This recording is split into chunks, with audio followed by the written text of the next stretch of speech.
Hello, dear students. We are back with bio lecture. As I have introduced myself, Rachna Rai Singhani, in the first lecture, we had started with the Living World chapter. Just a small review of what we did the last lecture. You would have noticed that in this living world, I had told you that every nook and corner is occupied by living organisms. In fact, I gave you a very small, maybe I can say, homework where I told you to collect the names of the species occupied in coldest polar region, hottest desert regions, deep down the sea. See, my intention of giving you homework is not to, burden you or load you up. It is just that certain things they get registered, and these assignments or homework, what you call, they boost up your confidence. The purpose is that. Now, I just a small brushing up of last week's lecture where I told you that there are certain characteristics which distinguish living and non living. Yaad karo, students, we saw the foremost growth and growth accompanied with development. Growth, which is increase in mass and size. As living organisms grow, I told you that even a smallest bacterial cell grows in size. So there is growth there. Growth accompanied with development, I told you, eventually another characteristic comes into work, and that is reproduction. As we all develop, there is something called as maturity, and that is when you mature physically, then you have the capacity to generate, bringing up new progeny. So, reproduction is again categorized as sexual and asexual. These topics will be done in detail ahead, but filal, just remember sexual and asexual. Then I also taught you about cellular organization. Any living organism's basic unit is made up of cell. Cell means four walls. Four walls, prison is also called a cell. A four-walled structure, a cell. We are all made up of cells. There are categories, unicellular and multicellular. Just remember, at this junction, I had stopped the lecture. We have unicellular organisms and multicellular organisms. Unicellular, to name a few, to cite few examples: bacterial cell, amoeba, paramecium. Multicellular, we, animals, plants, fungi. Fungi, few species are unicellular, like for example yeast is unicellular, mushroom, penicillium, they are all multicellular. At this junction we stopped. Now I proceed ahead. One more characteristic, which is again a very significant one, which is called as responsive to stimuli, or I can say consciousness. This I can explain with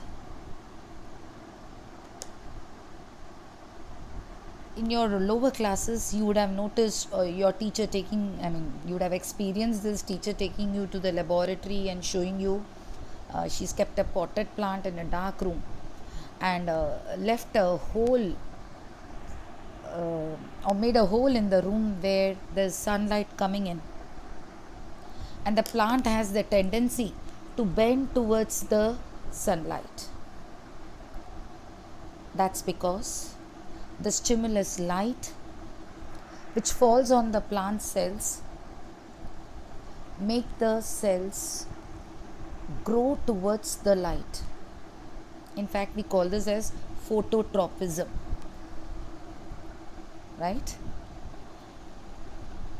You're walking on a dark street, dark lane, no lights, and when there is a car coming in with the headlights flashing about, immediately what you do, you just cover your eyes, because it takes time for your retina to get adjusted to the sudden light headlights. All these are examples for responsiveness to we respond. Will a wall respond when you hit it, bang it? No. Will you kick a football, will it respond, will it kick you back? No. When we have a prick, we withdraw our hand. When you hold some hot object, you drop the vessel. These all are examples of, okay, not only animals, even plants respond. Fungi respond. Bacterial cell too respond.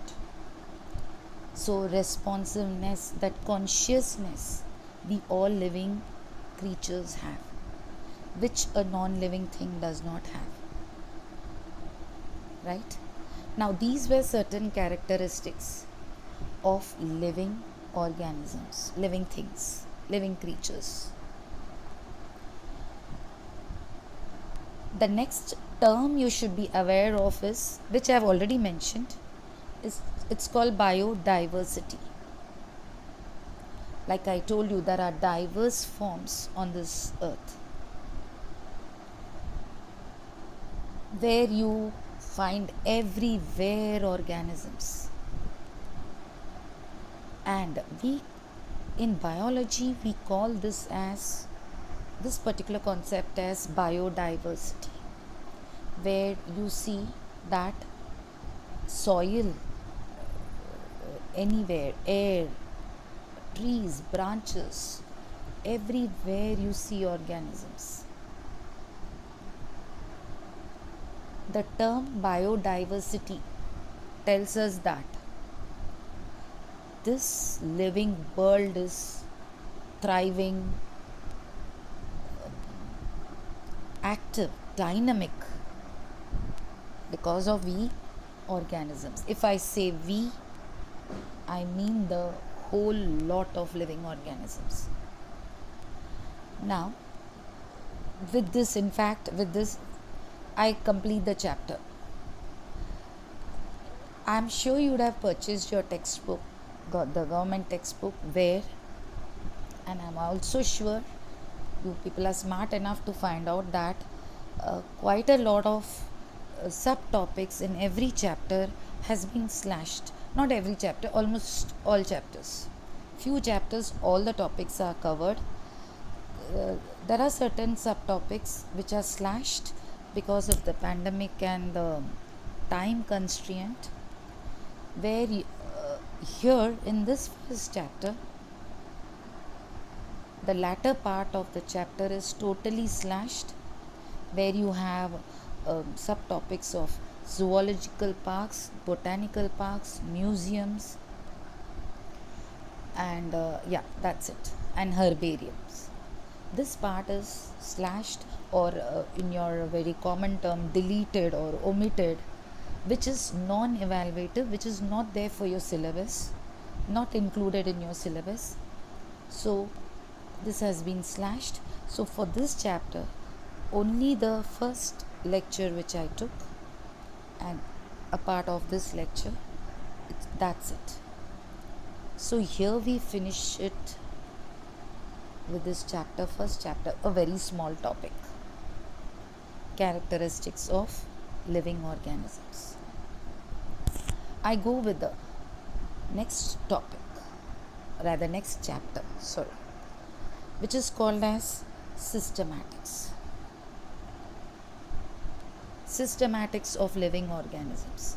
Now students, I just wanted to tell you that first few lectures where where you get to get acquainted with my presence.